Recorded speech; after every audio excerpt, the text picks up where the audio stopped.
Natambua lile lililopita, vijana wengi hawakujua nalofanya, walifuata tu mkumbo. Kwa hiyo tuzungumze na watoto wetu. Haya mambo si ya kujaribiwa kwenye nchi, si ya kujaribiwa. Kwa hiyo niwaombe sana wazazi wenzangu, ndugu wananchi wote, tuendelee kuweka amani kwenye maeneo yetu.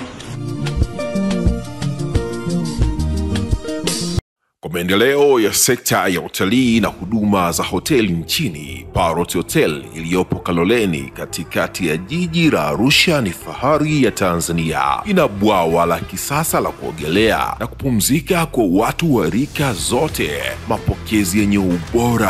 Hapa utapata kahawa safi na vinywaji baridi vya kila aina, lifti za kisasa za kupeleka kwenye floor 13 zenye vyumba zaidi ya 100, vyumba vya kulala vyenye mazingira salama na tulivu, vyenye joto la upendo na baridi ya starehe, kumbi za mikutano zenye vifaa vya kisasa, mazungumzo ya kitaifa na kimataifa, sehemu nadhifu ya chakula yenye kuleta hamu, vyakula vyenye viwango vya ubora wa afya. Baada ya uchovu wa kutwa nzima, kuna baa ya kipekee kwa jioni yako ya kukumbukwa. Karibu Parrot Hotel kuonja ladha mpya ya maisha.